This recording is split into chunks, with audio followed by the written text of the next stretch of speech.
Bom dia, meus irmãos, a paz e a graça do Senhor Jesus. Tá chegando o Natal.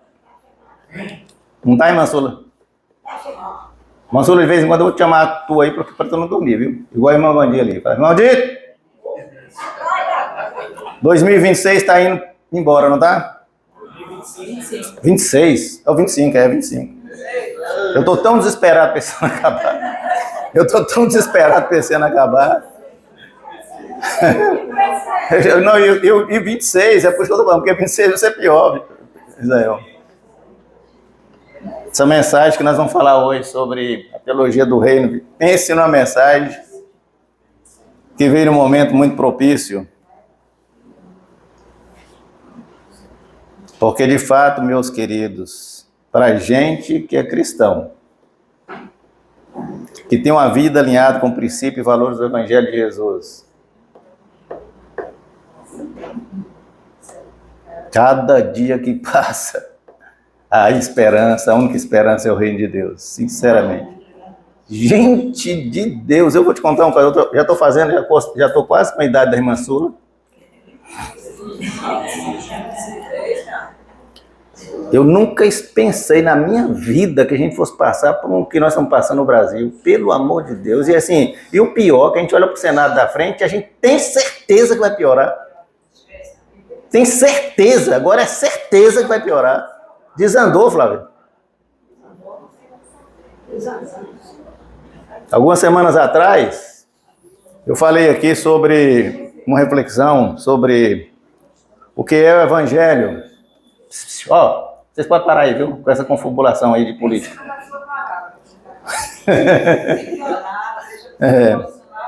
Falei aqui alguns dias atrás, acho que no começo de novembro, sobre o que é o Evangelho. A mensagem de hoje é praticamente uma continuação daquela, porque tem tudo a ver com o que é o Evangelho, Israel. Porque não tem jeito de você desmembrar o Evangelho do que é o reino de Deus. Eu vou relembrar algumas coisas bem rapidinho, porque, primeiro, em respeito às pessoas que não estavam aqui, senão vai ficar meio no ar. E segundo, também, porque refrescar a cabeça das pessoas, porque o brasileiro tem memória curta. Uma coisa que a gente falou mês passado, ele já esqueceu. Imagina o que nós fizemos há 3, 4 anos atrás. Porque o Evangelho, vou falar bem rapidinho, tá? Só para a gente relembrar. Primeira coisa que eu falei, o Evangelho é honroso, o Evangelho é glorioso, o Evangelho é dignificante. Para quem? Para os verdadeiros discípulos de Jesus. Não é discípulo meia boca, não. Para os discípulos de Jesus verdadeiros. Porque o Evangelho ele nos enche de plenitude. O Evangelho ele nos dá um orgulho bom. Porque tem gente orgulhosa ruim. Mas o Evangelho não, ele nos enche de um bom orgulho. O Evangelho, ele é o poder de Deus para a salvação de todos. Presta atenção na palavra que eu usei, todos. Não existe no Evangelho a cruz de Jesus. Na cruz, ele pagou integralmente pela redenção de todo pecador. Não existe gente privilegiada no Evangelho. Nem gente excluída do Evangelho. O Evangelho é para todo aquele que crê. O Evangelho é acolhedor. Ele não exclui ninguém, porque ele é transformador de vidas. Mas também aprendemos naquela mensagem que o Evangelho não é. Tem coisa que o Evangelho não é Israel? O Evangelho não é autoajuda.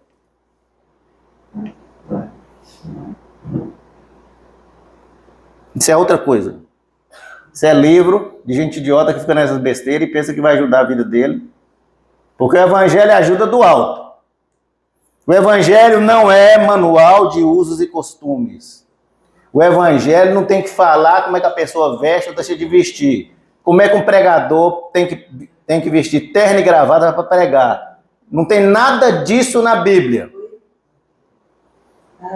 O Evangelho não trabalha com imposição. Isso a gente faz automaticamente por causa do aperfeiçoamento que o Evangelho nos dá. Quando eu estava na África, lá é impossível um pregador pregar sem terno e gravata. Eu não usei gravata nem para casar, eu falei, aí agora lascou. E aí toda semana eu tinha que pregar, aí eu tinha que usar terno. Mas eu falei, mas gravata você não vai me obrigar a usar não. Desculpa, eu não vou usar. O evangelho não é mera narrativa. O evangelho é alicerçado em fatos comprovados cada dia que passa. Por ciência. O evangelho é fato, não é narrativa. O evangelho não é nem antigo, nem moderno, como falam alguns hereges. O evangelho não precisa de atualização. Por quê? Porque o evangelho é eterno. A palavra de Deus é sempre a mesma coisa. É por isso que tem anos, milênios, que o evangelho é a mesma coisa. Não precisa de atualização. O evangelho não é discriminatório. Jesus veio salvar pecadores, não escapa ninguém. Todos nós pecamos. Não existe gente privilegiada que nasce condenada, salva para ir para o céu, nem condenada para o inferno. Não existe isso. Isso é teologia distorcida. A Bíblia não prega isso. Todos pecaram e destituídos estão da glória de Deus. Deus é soberano, mas antes de ser soberano, ele é amor. E o amor não condena ninguém ao inferno. É decisão nossa. Cientes do que o evangelho é e que não é, tá claro o que o evangelho é e que não é? Tá claro, gente? Porque vocês têm que me ajudar a pregar. Agora nós vamos responder uma outra pergunta. Que é o reino de Deus. Aí complicou mais ainda. Que é o reino de Deus. Fica aqui, ó. Toninho falou que eu tenho que vir para cá. Vem para cá. Volta para cá. Que é o reino de Deus. Se eu fosse fazer um teste aqui, Marcelo, perguntar assim, que é o reino de Deus? É bem possível que teria mais diversas respostas. Algumas pessoas dizem, o reino de Deus é o céu. Eu acho que tem gente que diz assim, o reino de Deus é o que vai acontecer na volta de Jesus. Não é, irmão Hildo? O reino de Deus é a igreja dele que está aqui. O reino de Deus é o que está dentro da gente. Todas essas respostas têm sentido, mas não é abrangente para definir a amplitude do reino de Deus. Ele é muito mais que isso, muito mais completo. Vocês têm uma noção, o Novo Testamento fala a respeito do reino de Deus 160 vezes, dependendo da versão. Preste atenção no que eu estou falando. O Novo Testamento fala no reino de Deus, o termo reino de Deus, 160 vezes. Só Mateus, Marcos, Lucas e João fala 126 vezes. É um assunto exaustivo. O reino de Deus foi o assunto mais focado por Jesus. A coisa que Jesus mais falou foi o reino de Deus. Ele queria que as pessoas entendessem direito, ele teve uma preocupação grande com isso. E ele fez o possível para as pessoas entenderem, viu, Miriam? E aí Jesus saiu comparando o reino de Deus para as pessoas entenderem, porque ele foi comparando o reino de Deus com diversas coisas. Gente, o reino de Deus é como uma boa semente que cai no solo e ela frutifica. O reino de Deus é como um grão de mostarda, ela cai lá, aquela coisa pequenininha, mas daqui a pouco vira uma planta que abriga aves. O reino de Deus é como um fermento, você põe aquele pouquinho no bolo, muda completamente a massa. O reino de Deus é como um tesouro escondido, preciosíssimo, Rica. O cara vendeu tudo que tinha para comprar esse tesouro. O reino de Deus é uma pérola preciosa. O reino de Deus é uma rede de pesca. Joga lá, vem tudo quanto é tipo de coisa. Aí se faz a seleção depois. O reino de Deus é você ter capacidade de abandonar coisas velhas. O reino de Deus é para gente que tem dívidas impagáveis que são perdoadas. O reino de Deus é misericórdia pura, está acima de qualquer justiça. Reino de Deus é um banquete, todos estão convidados a participar. E tem gente que esnoba. Reino de Deus é para pessoas prudentes que andam vigilante o tempo todo. O reino de Deus é para quem tem capacidade de correr riscos na vida. Foi ou não foi exaustivo? Vou tentar explicar para as pessoas. E é interessante que Jesus usava só coisas da época para explicar para as pessoas e até hoje isso é para nós. Então passou 2025 anos, já ia falar 2026 de novo. Pense no ano que está desesperado para acabar esse ano.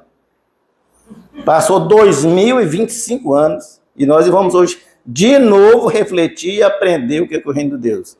Abra a sua Bíblia. Eu achei uma Bíblia ali, eu não sei de quem é essa Bíblia? É de uma fera, não? É de Tonho. Toninho anda perdendo as coisas dele. Aí, como eu achei essa Bíblia lá, eu vou ler ela aqui. E não é que ele lê a Bíblia? Olha pra vocês verem. Tem umas marcaçãozinhas aqui pra vocês verem, ó. Tá vendo? Eu leio a Bíblia. Tá vendo que ele lê a Bíblia? Marcos 1. 2 versículos só. Marcos 1. 14 e 15.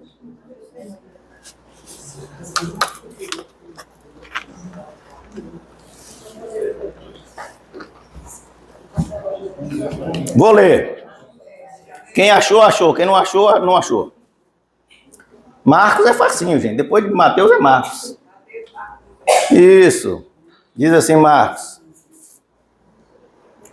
Depois de João ter sido preso, presta atenção quem não tem Bíblia. Depois de João ter sido preso, Jesus foi para Galiléia, pregando o evangelho de Deus. E aí ele dizia, o tempo está cumprido, o reino de Deus está próximo.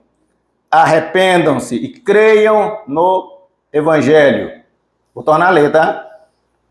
É Jesus dizendo, depois que João foi preso, Jesus foi para Galiléia pregando o evangelho de Deus. E Jesus dizia assim, o reino de Deus, o tempo está cumprido. E o reino de Deus está próximo. Arrependam-se. E creiam no evangelho. Tome em sua Bíblia, senão você esquece lá de novo. Vamos orar para Deus falar com nossos corações. Feche seu olhinho aí, feche seus olhos. Vamos falar com o Papai do Céu para ele falar para a gente agora. Bondoso, soberano Deus. Fale, Senhor, com clareza e poder aos nossos corações agora, Senhor Deus. Nós precisamos refletir agora sobre o Teu reino, Senhor.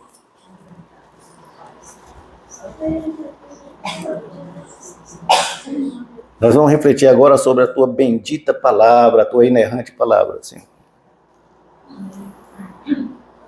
Me use como instrumento na minha precariedade total, para transmitir com fidelidade e submissão o recado que o Senhor tem para nós hoje, nesta manhã. E para quem for ouvir essa mensagem gravada. Impeça qualquer tipo de ação do inimigo nessa hora, para dificultar a nossa compreensão. Impeça, Pai. Por isso, depois dessa mensagem, nos transforme e nos aperfeiçoe de forma generosa, como o Senhor faz. E nós pedimos isso em nome de Jesus. Amém. Sabe, meus queridos,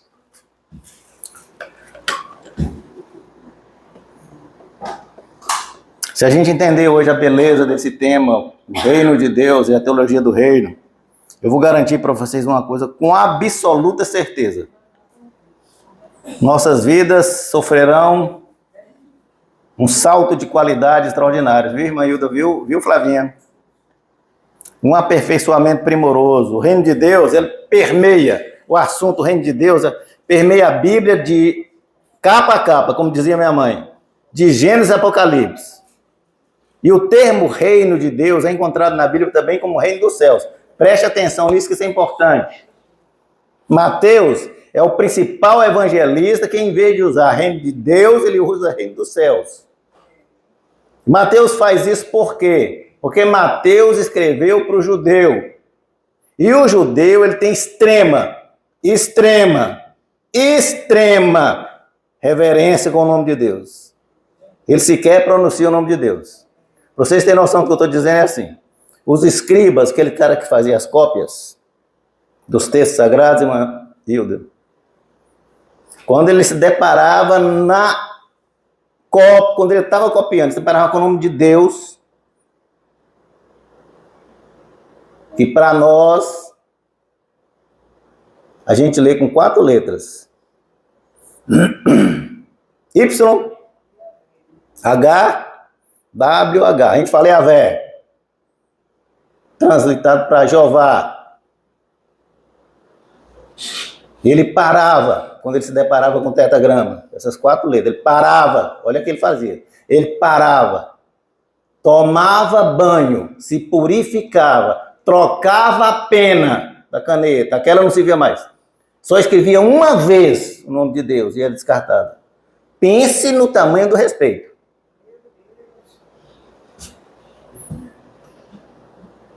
Então é muito sério para o judeu esse negócio do nome de Deus. O mandamento, não tomarás o nome do Senhor teu Deus em vão, é seríssimo para eles. Não é igual nós, não. Eu tenho mais ou menos um 0,001% assim, porque eu, pelo menos, quando eu vou escrever Deus, eu escrevo com um apóstrofozinho assim, para não escrever o nome de Deus e apagar. Para mim, eu estou dizendo, não estou escrevendo o nome de Deus aqui, não. Isso eu aprendi quando eu estou fazendo o meu mestrado em judaísmo messiânico. Então, Mateus, ele tem esse zelo quando ele vai escrever pro público judeu. Em vez de ele falar reino de Deus, ele fala reino dos céus. Percebeu a reverência que ele tinha e a respeito? No texto que nós lemos, está logo depois da tentação de Jesus. Se você observar um pouquinho antes, Jesus foi tentado no deserto. Jesus passou por uma prova dura no deserto. Aí recebeu uma notícia terrível. João Batista foi preso. Logo depois que João Batista foi preso, a notícia chega a ele. E Jesus e João Batista tinham vínculos assim muito próximos. Lembra assim 2 coisas. Os dois foram contemporâneos no ventre das mães deles. Jesus estava no ventre de Maria, e João Batista no ventre de Isabel. João Batista é o primeiro ser humano a reconhecer Jesus como Messias. Quando Maria chega na porta da casa de Isabel e fala, João Batista estremece, uma bolinha ali. Primeiro ser humano a reconhecer o Messias. João Batista, presta atenção, é o último profeta bíblico. Por isso, quando um cara aí se intitula profeta fulano de tal hoje, vocês tenham convicção de que está falando besteira, porque não existe profeta depois de João Batista. Ele é o último, e isso está na Bíblia, Mateus 11:13. Ele anuncia Jesus. Ele batiza Jesus. Aí Marcos diz que ele recebe essa péssima notícia. João Batista foi preso. Foi ruim ou não foi, Rick? Rick? Foi ruim, não foi? A gente recebeu a notícia que um amigo da gente foi preso. E ele sabia as consequências. Tá igual hoje, né? Quando um amigo da gente vai preso, fala as coisas. Porque não tem mais justiça, né? Aí quando Jesus recebe essa má notícia de João, ele começa a pregar o Evangelho de Deus. Que coisa interessante de Jesus, né? Jesus era sempre surpreendente. Quer dizer, o que significa Evangelho? As boas novas. Boas notícias. Então Jesus, diante de uma má notícia, uma péssima notícia, ele fala, eu tenho boas notícias para dar. Olha, Flavinha, que negócio maravilhoso. Chegou o Evangelho de Deus. Repare uma coisa. Um detalhe que eu percebi. Quando eu, Antônio, qualquer pastor, vai falar sobre o Evangelho de Jesus, sobre o Evangelho, nós falamos o quê? O Evangelho de Jesus, não é? Nós compartilhamos que Jesus já veio ao mundo, que Jesus cumpriu sua missão, que Jesus deu sua vida pelos pecadores, que Jesus voltou ao Pai e um dia voltará. Mas nós falamos o Evangelho de Jesus. Mas no texto, Marcos está dizendo que Jesus falou de um evangelho. De que evangelho é esse que Jesus está pregando se ele ainda estava vivo? Ele fala o evangelho de Deus. É o próprio Marcos que nos dá a resposta, no verso 15. Ele fala que Jesus dizia assim, o tempo está cumprido e o reino de Deus está próximo. Arrependam-se, creiam no evangelho. Creiam então em quê? Na boa notícia que está por vir, que eu estou dando. Eu tenho para vocês. E que notícia é essa? Tudo que os profetas falaram, o meu primo João Batista falou, se cumpriu em mim. Essa é a boa notícia. A boa notícia é, em Jesus, a humanidade passou a ter uma forma diferente de viver. Essa é a extraordinária notícia. Em Jesus, nós pecadores podemos experimentar um pouquinho do reino dos céus. Para experimentar o reino de Deus, o reino dos céus, nós precisamos entender duas coisas importantes. Eu vou falar para vocês bem rápido. Primeira coisa, porque a gente mistura essas duas coisas. Preste bem atenção, para não misturar mais. Olha aqui. Reino de Deus, preste atenção nisso. Reino de Deus é um tempo e não um lugar. Isso precisa ficar bem claro na nossa mente. Reino de Deus é um tempo e não um lugar. Por que a gente faz essa confusão? Como o reino de Deus e reino dos céus é a mesma coisa, quando a gente lê ou escuta a expressão reino dos céus, e nós sabemos que isso é um lugar, nós vinculamos reino com o lugar. Entendam isso. Então repare, a Bíblia fala reino dos céus e não reino nos céus. Reino dos céus é diferente de reino nos céus. Então você foca no seguinte: céu é um lugar de onde o reino vem. Por isso que Jesus ensinou na oração do Pai Nosso: venha a nós o teu reino, seja feita a tua vontade na terra como é no céu. Está vendo como é que isso vai ficando claro na nossa mente? Deixa eu ilustrar isso para todo mundo entender direitinho. Pelo sotaque você já sabe que eu não sou nordestino, eu sou mineiro. Se eu sou mineiro, eu vim de Minas. Minas é minha origem. Eu não estou em Minas, mas continuo mineiro. Então, quando Mateus fala reino dos céus, ele está falando do reino que veio de um lugar chamado céu. Ou seja, o céu é o lugar, origem do reino. Agora se ligue nisso. Quando Jesus veio à terra anunciar o reino de Deus, o reino dos céus, ele trouxe o seu reinado, a sua governança. Perfeito, Miriam? Jesus vem e traz o governo dele, o reinado dele. Quando eu vim de Minas, eu trouxe a governança de Minas para cá? Não, por quê? Eu sou Zema? Não sou governador. Mas Zema, quando vem, traz a governança? Sim ou não? Sim, traz. Ele é governador? Estou falando isso para vocês entenderem o seguinte: quando Jesus veio do céu, ele trouxe uma forma de governança, o reinado dele, que estava no céu.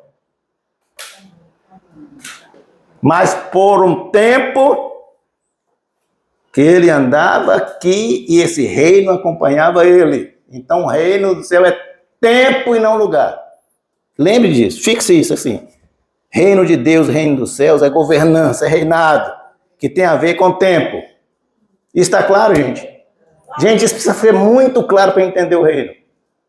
Parecendo um EBD, né? Mas vamos lá. Segundo aspecto importante. Isso é fundamental para a gente entender o reino. O reino é já. O reino já veio, é presente. O reino já veio, é presente. Mansur! Eu estou vendo seu olhinho fechado. O reino já veio, então é presente. É. Mas o reino ainda está por vir, é futuro. Olha a coisa complicada, Miriam. Olha, presta atenção, vou repetir, Miriam. O reino já veio, então é presente. Mas o reino também ainda está por vir, é futuro. Parece confuso, não parece? Vou esclarecer. O reino já veio, é presente, por quê? Porque Jesus já esteve aqui, sim ou não? Sim. Mas também é futuro, porque não é Jesus o atual governante desse mundo, é? Se fosse, estava essa desgraça? Ainda vai acontecer. Então é futuro. Quem é o atual governante dessa desgraça que está acontecendo na humanidade?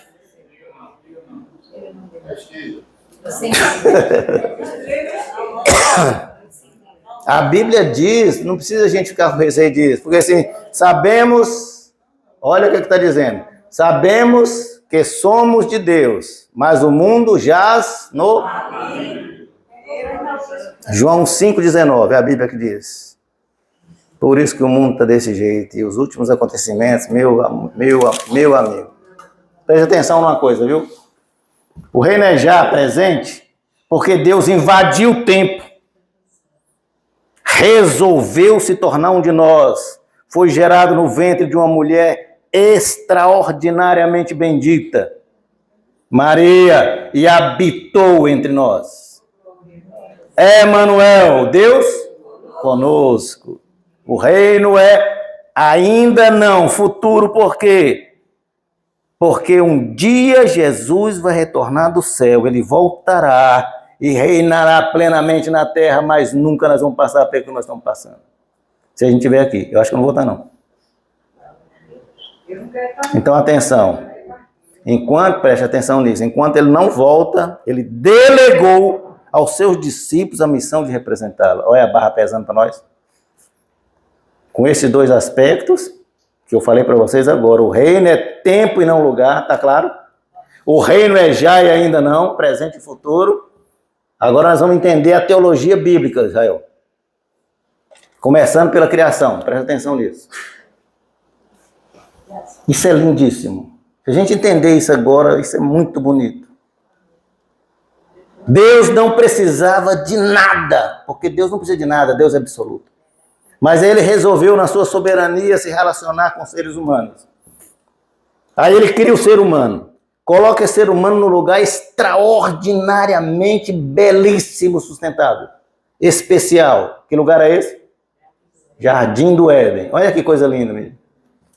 No Éden, o reino de Deus, olha que coisa extraordinária. No Éden, o reino de Deus foi materializado. Ele estava na terra. Pela primeira vez, um lugar fora do céu foi criado e governado por Deus. Tudo no Éden era perfeito. Um pedacinho do céu na terra. Isso era o Éden. Ao criar o homem, Deus sopra na narina dele e dá a ele o fôlego da vida. Cria o ser humano à sua imagem e semelhança. Entendam uma coisa super importante. Nós somos seres espirituais, vivenciando experiências humanas. Não é o contrário. Nós não somos seres humanos experimentando coisas espirituais. Preste atenção. Nós somos seres espirituais, passando por experiências humanas, não é o contrário. Preste atenção como é que isso muda tudo. Preste atenção nisso. Então, nesse pedacinho de céu, sobre o governo de Deus, o ser humano tinha domínio de toda a criação. Toda a criação.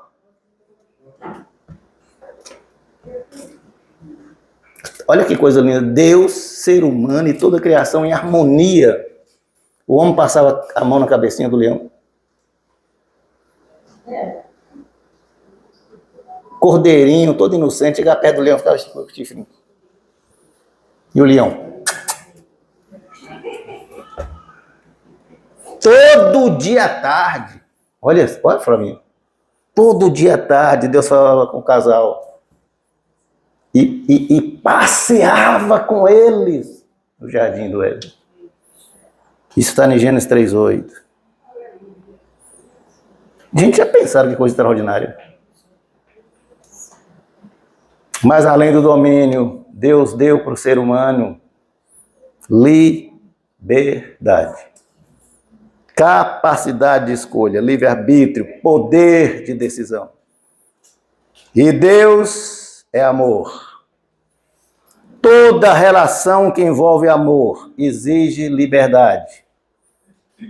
Presta atenção no que eu estou falando. Toda relação de amor exige liberdade. Se você relaciona com uma pessoa e você obriga ela a fazer alguma coisa, não existe amor.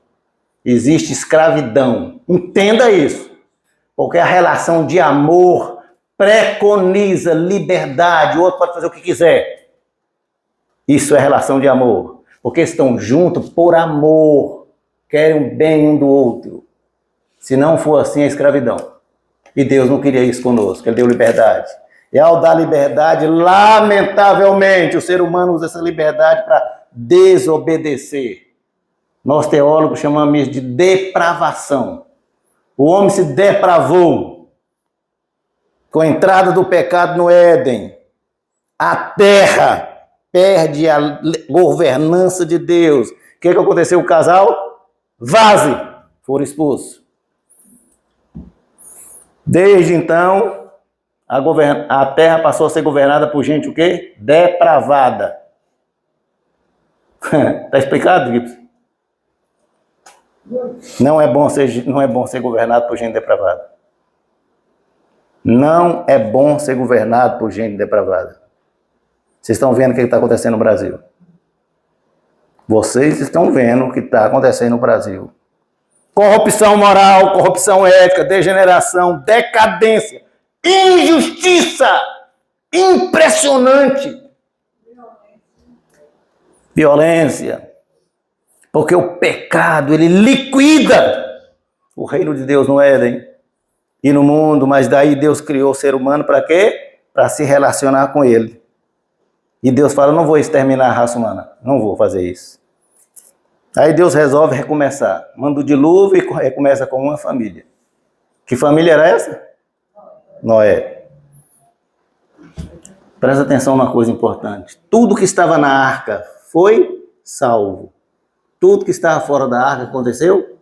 Pereceu. Presta atenção.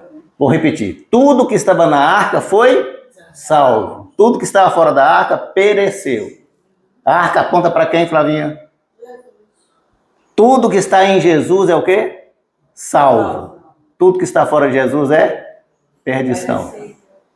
Olha os sinais de Deus. Primeira aliança que Deus faz. Tudo que está na arca é salvo. Tudo que está fora da arca, perdido. A família de Noé cresce, povoa a terra. Os descendentes de Noé geram um homem chamado Abraão. E Deus promete a Abraão, farei de ti uma grande nação, aliança abraâmica.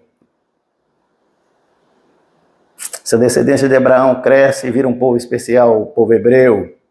Um dia esse povo é escravizado pelo Império Egípcio. Porque todo império é uma desgraça para a humanidade. Por isso que imperadores é uma desgraça. Toda pessoa que se julga um imperador faz desgraças para o ser humano. Aí Deus levanta um líder e fala, Moisés, eu falei com Israel hoje que eu queria ter pena uma unha dele. Vai lá e liberte meu povo.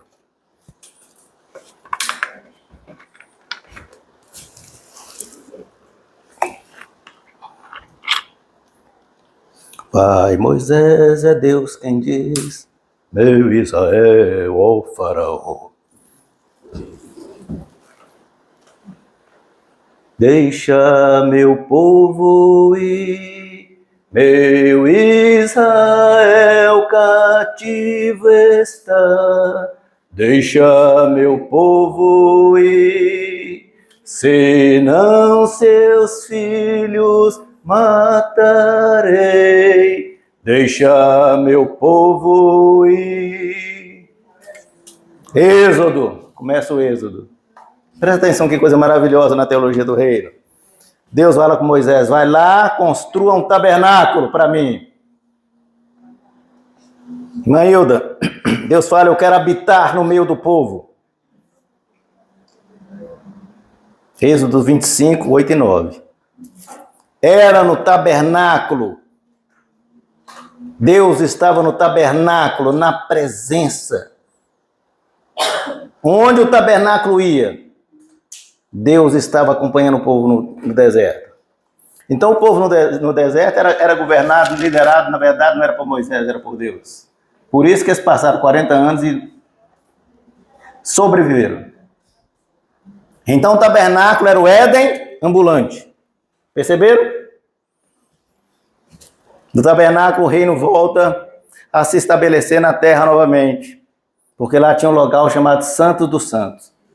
Nesse local, o sumo sacerdote, tão somente ele podia entrar. Mas ele, para entrar nesse lugar sagrado, ele precisava transferir todos os pecados dele para um cordeiro imaculado perfeito.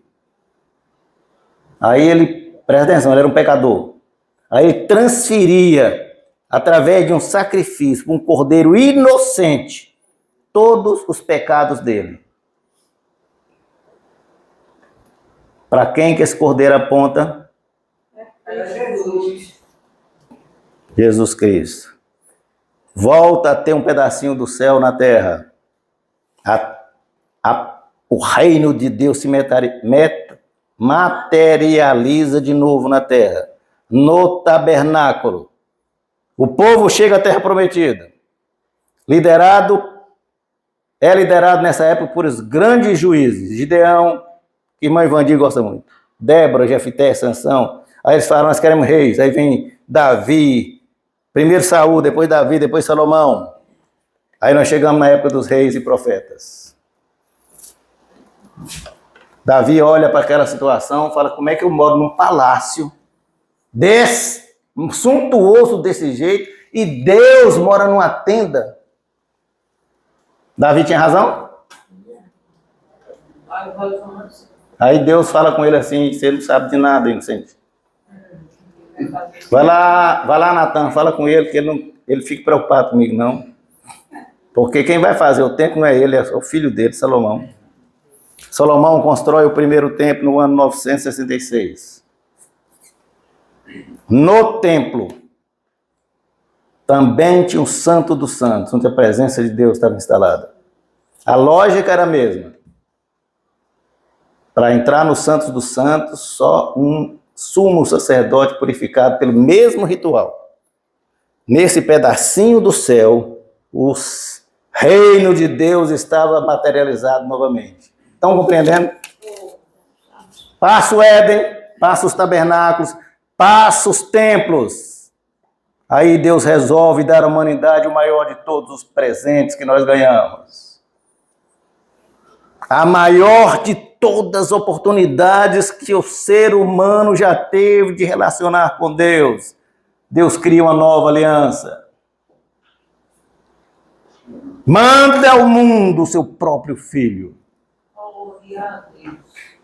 É João o apóstolo, não João Batista, mas o apóstolo que descreve isso com uma beleza extraordinária. O verbo se fez carne. Habitou entre nós, cheio de graça, cheio de verdade. E nós vimos a sua glória, glória como do unigênito do Pai. Nessa maravilhosa expressão de João, tem uma palavra muito especial que nosso português, apesar de tudo, é pobre demais para descrever. A gente tem que ir para o grego. Quando João fala habitou, no esquinó, no grego, é tabernaculou entre nós. Deus não estava no tabernáculo na época do Êxodo. Deus tabernaculou em Jesus. Aquele tabernáculo que se movia no deserto, agora ele se move no mundo, na pessoa do Filho de Deus. Concentrado em Jesus, o reino de Deus. Céu e terra encontram nele Jesus. Na criação, o reino está no Éden. No Êxodo, no tabernáculo, no reino, os profetas no templo e na nova aliança no Filho de Deus. É por isso que Paulo descreveu assim, olha o que Paulo escreveu. Aí a gente vai compreendendo toda a teologia bíblica, como é maravilhosa, né? Paulo escreve, nele, Jesus, habita, tabernácula, corporalmente, toda plenitude da divindade. Quando ele recebe aquela péssima notícia da prisão de João, seu primo, ele decide: é hora de anunciar o reino de Deus. O reino de Deus está entre nós. E para demonstrar isso, que não era conversa fiada, porque tem muita gente que prega conversa fiada, né? É só da boca para fora. É ou não é, irmão Miriam? É só conversa fiada, não é? Mas Jesus, para mostrar que nele não era conversa fiada, ele passa perto de uma pessoa possuída pelo demônio, Flávia. Liberta essa pessoa, sabe por quê? Porque no céu não existe gente endemoniada. Ele passa perto de uma pessoa com uma doença incurável para a época, leprosa, curava, porque no céu não existe doentes. Ele passa perto de uma multidão com fome, multiplicava alimento, porque no céu não existe famintos. Passa perto. Ele está diante de eventos sinistros da natureza, tempestade. Acalma a tempestade, sossegue, mar! Porque no céu não existe insegurança. Diante da dor da morte, a mais terrível dor que nós podemos sentir, ele trazia renascimento, ressurreição. Porque no céu não existe lágrimas, no céu não existe perdas, no céu existe vida. Cara, imagina o que eu teria vivido perto de Jesus. Tu pensou assim, perto de Jesus e ver isso acontecendo, cara? O reino está aqui! Saia! O reino está aqui. Fabinho, levante, ande, Fabinho, levante, Fabinho. Ande! O reino está aqui, Fabinho. O reino está aqui, nada de injustiça. Quem não tiver pecado, atira a primeira pedra. Reino está aqui. Perdoados estão os teus pecados. Reino está aqui. Não fique triste, essa menina não está morta, ela está dormindo. Levante, querida. O reino está aqui. Lázaro! Lázaro! Lázaro! Chamou Lázaro, porque se ele não fala Lázaro, saia muita gente. Lázaro, saia do meio dos mortos. Venha para a vida, porque o reino está aqui.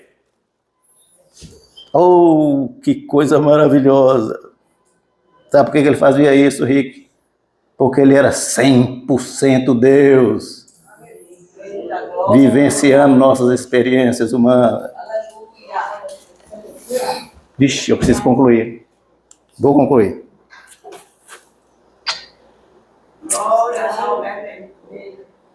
Graças ao nosso, glória ao nosso Redentor, né, irmã Sula?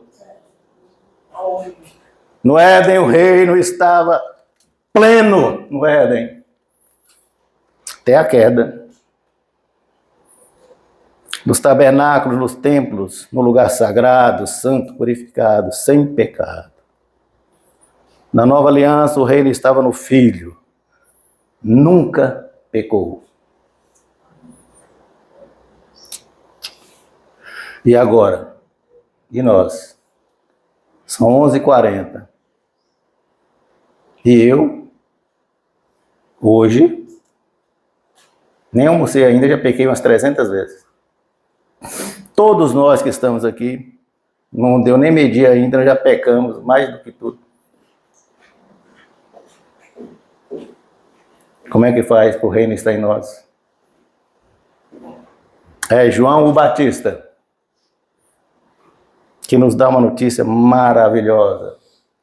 Jesus aponta lá e João fala uma notícia extraordinariamente maravilhosa. Eis o Cordeiro de Deus que tira o pecado do mundo. Eis o Cordeiro de Deus que tira o pecado de Miriam. Eis o Cordeiro de Deus, que tira o pecado de Ricardo, Gibson, Ceia, Sula, Moisés. Eis o Cordeiro de Deus, que tira o pecado do mundo.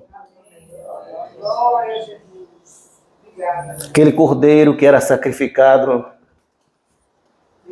pelo sumo sacerdote para entrar no Santo dos Santos, foi substituído pelo nosso Salvador, Senhor Jesus, na cruz do Calvário. Presta atenção. Só pelo sacrifício da cruz. Eu e você, preste atenção nisso. Só pelo sacrifício da cruz que eu e você podemos ter acesso ao reino de Deus, a presença de Deus. É mérito nosso? Não. É porque ele pagou integralmente o preço no nosso lugar. Está pago. Dívida zerada. A cruz de Cristo faz uma coisa extraordinária, sublime, assombrosa. Ela conecta de novo o céu com a terra, para que aqueles que creem em Jesus possam experimentar um gostinho, uma amostra grátis do que é o reino de Deus. É a amostra grátis. É quando você chega naquela sorveteria extraordinária que tem aquele tanto de sorvete com sabor exótico, esse de uma pazinha desse tamanhozinho. Experimenta. Aí você experimenta.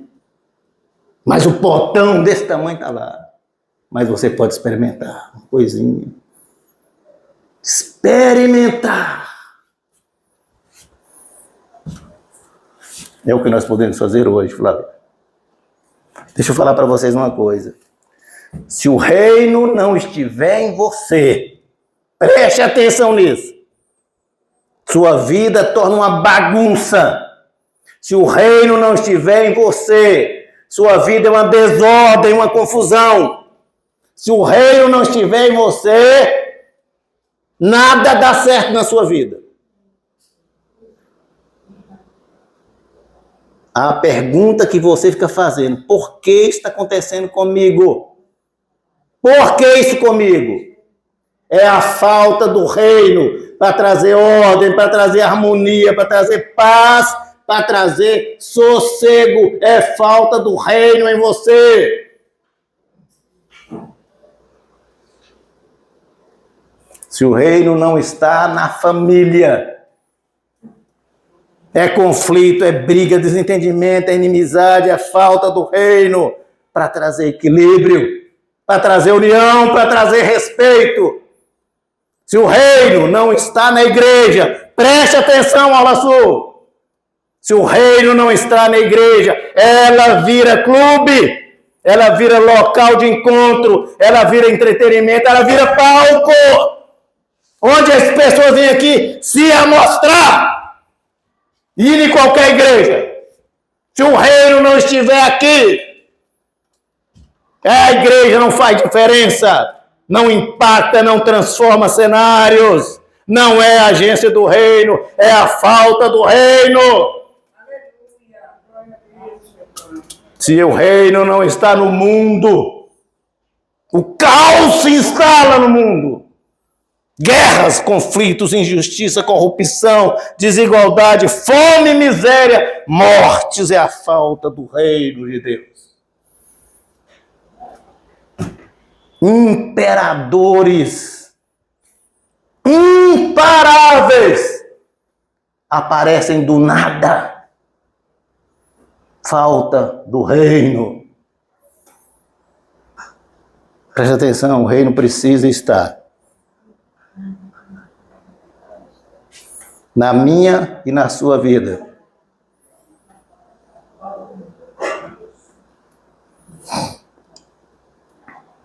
Para que nossas vidas sejam melhores, com mais qualidade e mais sentido.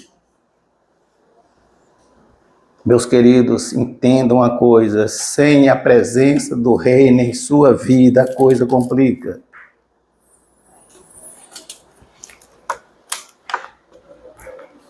Por que nós vivemos tão desesperançados? Falta do reino.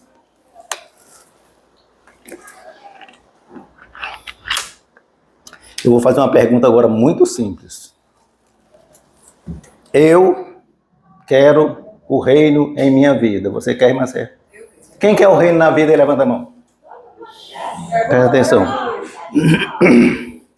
Queridos, presta atenção. Todo mundo levantou a mão. Ter o reino em nossas vidas não significa que mais nunca nós não teremos aperreio, nem lutas, nem dificuldades. Isso é ilusão. Pregadores que pregam isso estão mentindo. Não existe isso na Bíblia. É Jesus que diz: na vida tereis, tende bom ânimo. Eu, Jesus, venci o mundo. Quem venceu foi nós ou ele?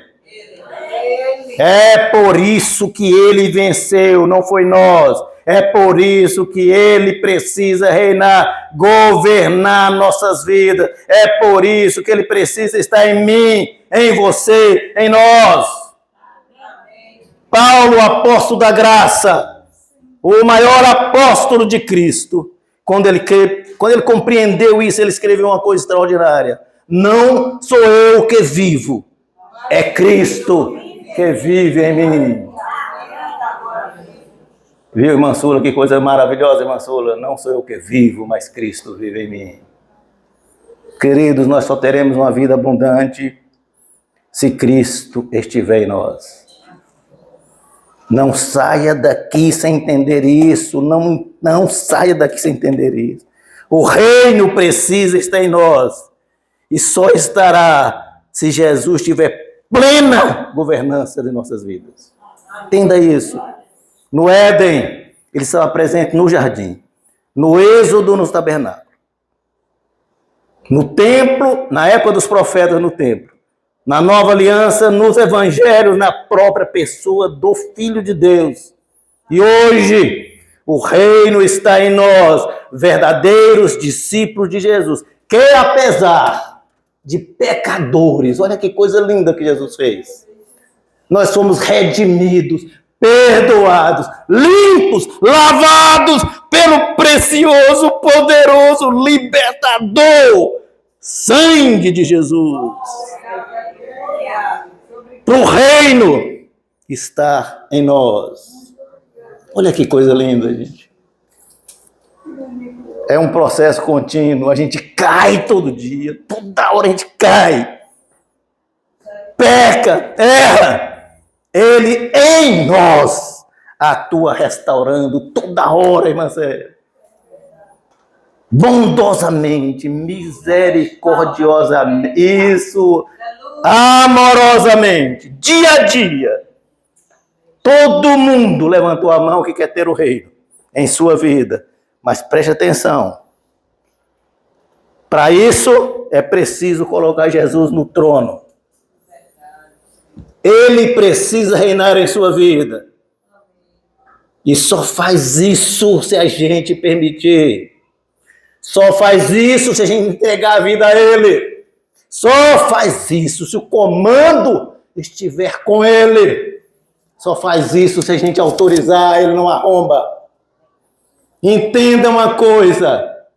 Isso é muito precioso. Entregar a vida para Jesus não é participar de igrejas católicas, evangélicas, tudo quanto é tipo de igreja. Está cheia de gente que não entregaram o comando para Jesus. Cheia de gente assim. Pastores estão pregando e não entregaram a vida para Jesus. Padres estão fazendo sermão e a vida deles não estão nas mãos de Jesus. O reino não está instalado na vida deles. Entregar a vida para Jesus é permitir que o governo, o reino dele, acima de qualquer coisa, de nossos interesses. Preste atenção nisso. Preste atenção nisso. E pare de hipocrisia. Entregar a vida para Jesus é colocar os interesses do reino acima de qualquer coisa em nossas vidas. Preste atenção nisso. Pare de hipocrisia. Você coloca o reino de Deus em primeiro lugar na sua vida. Se você coloca, o reino está em sua vida. Se não, não. É simples assim. É por isso que Jesus deixou a seguinte instrução: buscai primeiro todas as demais coisas. Aí você fica perguntando, por que as coisas não acontecem comigo? Porque as coisas não são acrescentadas, porque o reino não está na sua vida. Acredite, acredite, acredite. Só assim será possível nós termos uma vida plena na terra, abundante aqui. Enquanto nós vivemos, e o mais importante, a garantia, irmã Miriam, de uma vida eterna no reino dos céus. Quando partirmos daqui, salvos, redimidos pelo sangue do Cordeiro de Deus. Amém. Deus nos abençoe.